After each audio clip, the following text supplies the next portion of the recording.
भारत में मोदी के अज़ाइम को शिकस्त। इस बार 400 पार का नारा 300 भी पार ना कर सका। लोकसभा के आम इंतखाबात में मोदी के बयानिए को जिल्लत आमेज शिकस्त का सामना। कांग्रेस इत्तेहाद का मोदी के मैंडेट को बड़ा धचका। इब्तदाई नताइज में बीजेपी इत्तेहाद 298 सीटों पर आगे। ऑपोजिशन इत्तेहाद इंडिया 236 नशिस्तें ले उड़ी। भारत में हुकूमत साजी के लिए 543 नशिस्तों में से 272 दरकार। लोकसभा इंतखाबात के नताइज पर भारतीय स्टॉक मार्केट क्रैश कर गई। 4,500 पॉइंट्स की कमी से 71,998 की सतह पर पहुंची। मोदी नहीं चाहिए, इलेक्शन में अवाम ने फैसला दे दिया। राहुल गांधी का इलेक्शन नताइज पर रद्द अमल। प्रेस कॉन्फ्रेंस में मोदी सरकार का कच्चा चट्टा खोल कर रख दिया। खूब तंज के तीर बरसाए। कहा सिर्फ बीजेपी नहीं, पूरी रियासती मशीनरी के खिलाफ इलेक्शन लड़ा। खुफिया एजेंसियां, ब्यूरोक्रेसी और आधी अदलिया भी हमारे खिलाफ थी। बीजेपी ने पार्टियां तोड़ी, वज़राए आला को जेलों में डाला। इलेक्शन जीतने के लिए हर हथकंडा इस्तेमाल किया। कांग्रेस रहनुमाओं ने मुत्तहिद होकर हुकूमत के खिलाफ इंतखाब लड़ा। इंडिया इत्तेहाद ने भारतीय आइन को बचा लिया। हुकूमत साजी करनी है या ऑपोजिशन में बैठना है, फैसला कल करेंगे।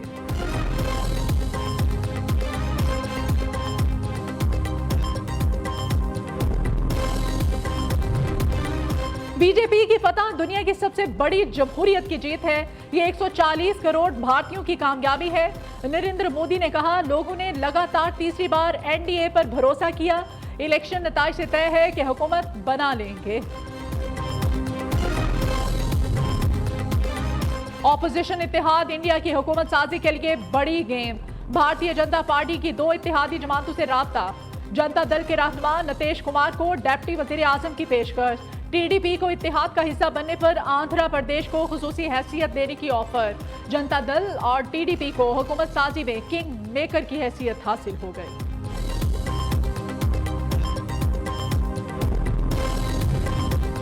बीजेपी पर एग्जिट पोल में हेरा फेरी बेनकाब। अरविंद केजरीवाल ने मोदी की धांधली पर से पर्दा उठा दिया। अरविंद केजरीवाल ने कहा कि राजस्थान में 25 सीटें हैं। भारतीय जनता पार्टी 33 नशीसें जीतने का दावा कर रही है।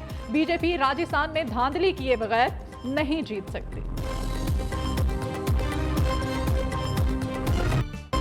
पाकिस्तान की मुआशी बहाली के लिए वजीर आजम मुतहरिक 5 रोजा दौरे पर पहले मरहले में चीन के शहर शेंदन पहुंच गए। शहबाज शरीफ ने दौरे से पहले मीडिया से गुफ्तगू में कहा, चीन पाकिस्तान का ऐसा दोस्त है जिसकी मिसाल मिलना मुश्किल है।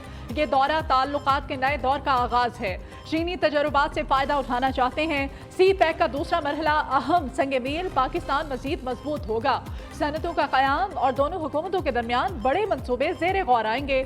सदर शी जिनपिंग एक विजनरी रहनुमा है। ताइवान को पाकिस्तान चीन का अटूट अंग समझता है।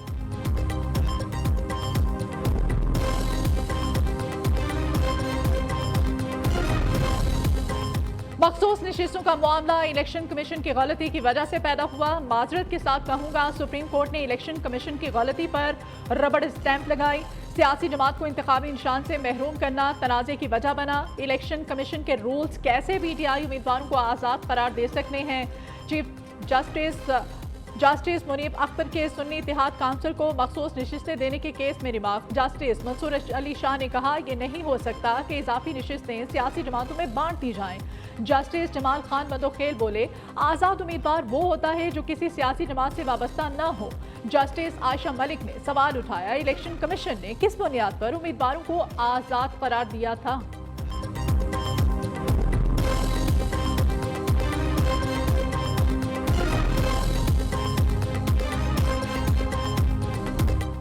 पीटीआई इंट्रा पार्टी इलेक्शन करा लेती तो आज नशिस्तों वाला मसला ही ना होता। हर चीज का मलबा सुप्रीम कोर्ट पर ना डालें।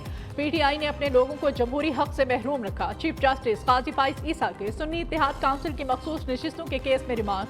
वकील फैसल सदीकी ने दलाइल दिए, हमारे उम्मीदवार बुनियादी तौर पर पीटीआई के उम्मीदवार थे। इलेक्शन कमीशन ने हमें आज़ाद उम्मीदवार करार दिया। चीफ जस्टिस ने कहा कि क्या किसी उम्मीदवार ने बल्ले के निशान के लिए रजू किया था? क्या सुप्रीम कोर्ट फैसले में लिखा है कि बल्ले का निशान किसी और को अलॉट नहीं हो सकता? 24 जून से केस रोजाना की बुनियाद पर सुनेंगे।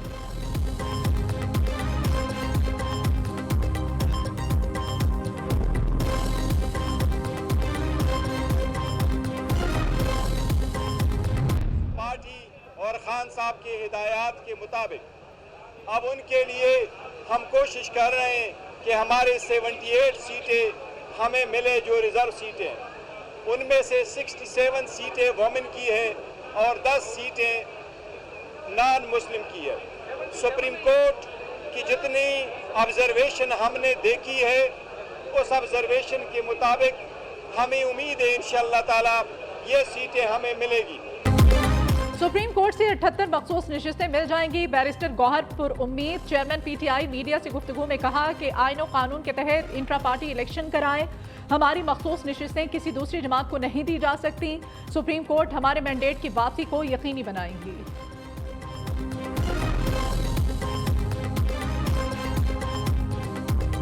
दहशतगर्दी के, गुंडागर्दी के घेराव जलाओ, लोगों के हाथ में, ये बच्चों के हाथ में पेट्रोल बॉम्ब्स दो, इनको जेलों में डालो, बिल्डिंगें जला दो, शुहदा की यादगारें जला दो, हुकूमत में सड़कों के ऊपर ब्लॉक कर दो, धरने दे दो। ये दिन खत्म हुए और हमेशा के लिए खत्म हुए। इंशाअल्लाह ताला इस मुल्क में तरक्की का वो दौर आएगा जो कभी रुकेगा नहीं। नौजवानों के हाथों में पेट्रोल बॉम्ब थमाने वाले दोस्त नहीं, कौम के दुश्मन हैं। बच्चों को पेट्रोल बॉम्ब देकर कौमी तंजीमात पर हमले कराए गए। वजीर आला पंजाब का मरियम की दस्तक ऐप लॉन्चिंग तकरीब से खिताब। कहती हैं अल्लाह का शुक्र है जो ख्वाब देखा वो पूरा हो गया। गिराओ जलाओ, सड़कें ब्लॉक, धरने दे दो जैसे नारे लगाने के दिन अब खत्म हो गए। अब तरक्की के दौर का दोबारा से आगाज हो चुका। ये सफर नहीं रुकेगा। गंदम की खरीदारी ना करके पंजाब और अवाम का पैसा बचाया है।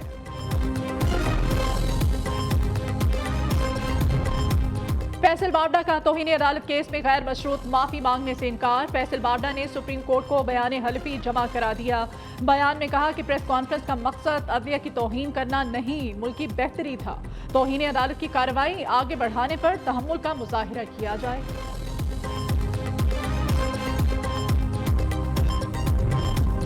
मुस्तफा कमाल ने अदलिया मुखालिफ बयान पर गैर मशरूत माफी मांग ली। रहनुमा MKM पाकिस्तान ने सुप्रीम कोर्ट कराची रजिस्ट्री में बयान हल्फी जमा करा दिया। मुस्तफा कमाल ने बयान में कहा कि जजेस के इख्तियारात और साख को बदनाम करने का तस्वुर भी नहीं कर सकता।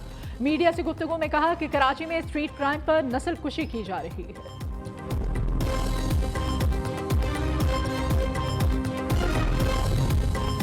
MKM के रहनुमा कराची वालों को खौफ ज़दा करने से गुरेज करें। तर्जुमान सिंध हुकूमत का मशवरा।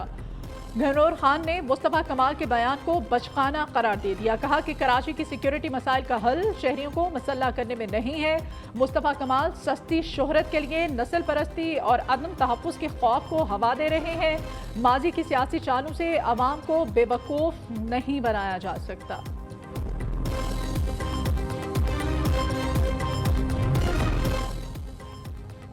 साइफर केस का फैसला कौमी राजों से खेलने का लाइसेंस देने के मुतरादिफ है। इदारों से नफरत का खतरनाक बयानिया जहनों में ठूंसा जा रहा है। बानी PTI का शेख मुजीब वाला बयानिया वाजे करता है कि वो मुल्क तोड़ना चाहते हैं। वजीर इत्तलात सिंध शर्जील मेमन कहते हैं PTI कौमी इदारों के खिलाफ मुसलसल डिजिटल दहशतगर्दी कर रही है।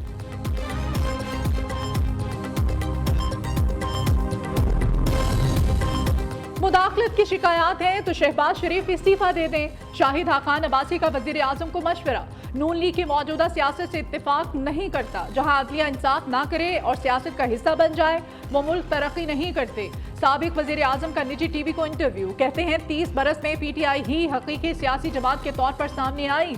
दीगर जमातें बवक्ते जरूरत बनाई गईं। बानी PTI की सलाहियत के मुतालिक जानते हैं, उनके पास किसी चीज का हल नहीं।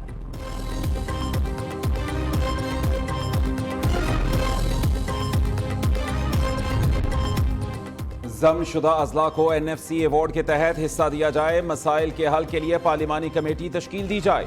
PTI रहनुमा असद कैसर का मुतालबा। अल्लामा नासिर अब्बास कहते हैं फाटा के अवाम के साथ इंजमाम से कबल किए गए वादे पूरे किए जाएं।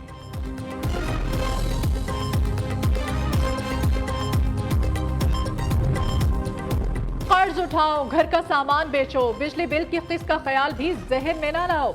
पावर कंपनीज को मुकम्मल रिलीफ, आवाम को भरपूर तकलीफ। बिजली सारिफीन साल में सिर्फ एक ही बार बिजली बिल की किस्त करा सकेंगे। नेपरा ने कंज्यूमर सर्विस मैनुअल में तरमीम कर दी। कभी माहाना तो कभी सहमाही एडजस्टमेंट का वबाल। आवाम का जीना हुआ मुहाल। हुकूमत ने ₹1.90 फी यूनिट बिजली मजीद महंगी कर दी। नोटिफिकेशन जारी, सारिफीन से इजाफी वसूलियां जून ता अगस्त 2024 में की जाएंगी। गर्मी के सताए शहरियों के लिए खुशखबरी, मौसम करवट बदलने को तैयार। मगरबी हवाओं की बालाई और वस्ती इलाकों में एंट्री। आज से 7 जून तक बेशतर इलाकों में बारिश का इम्कान। इस्लामाबाद, पंजाब, गिलगित बल्तिस्तान, कश्मीर में बादल बरसेंगे। महकमे मौसमियात के मुताबिक कई मकामात पर आंधी और गर्द आलूद हवाएं चलेंगी। पहले तेज आंधी, फिर बादल खूब बरसे, बाद में तेज गर्म हवाएं चली। लाहौर में गुज़श्ता रोज क्या हुआ? मौसमियात के माहिरीन ने इसे हीट बर्स्ट का नाम दे दिया। ये है क्या, बताएंगे आपको इसी बुलेटिन में। बानी पीटीआई के खिलाफ तोशाखाना केस की नई तहकीकात शुरू। नैब ने बानी पीटीआई को नई इंक्वायरी में तलब कर लिया। पीटीआई सरबराह पर कीमती तहाइफ गैर कानूनी फरोख्त करने का इल्जाम आयद है। तोशाखाना केस में बुशरा बीबी के खिलाफ नई तहकीकात होंगी। तोशाखाना केस को 2 हिस्सों में तकसीम किया गया है।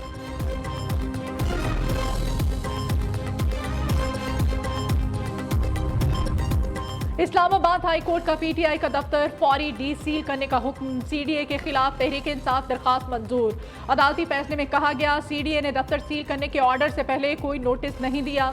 अदालत सीडीए कवायद की खिलाफ वर्जी पर कार्रवाई कर सकती है।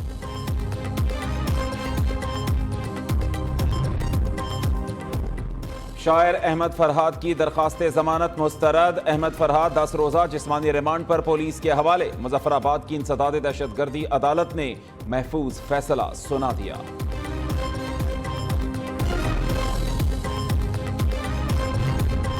हैदराबाद सिलेंडर धमाके की तबाहकारियां जारी। मजीद 3 जख्मी दम तोड़ गए। जामहक अफराद की तादाद 18 हो गई। सिविल हॉस्पिटल कराची में जेर इलाज 5 मरीजों की हालत तशवीशनाक।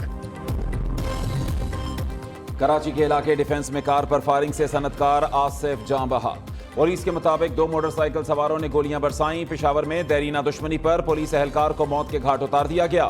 सवाबी में 2 ग्रुपों में फायरिंग के तबादले में 2 भाई जां बहक। नवाब शाह में जालिम शौहर ने घरेलू नाचाकी पर बीवी और साली को कत्ल कर दिया।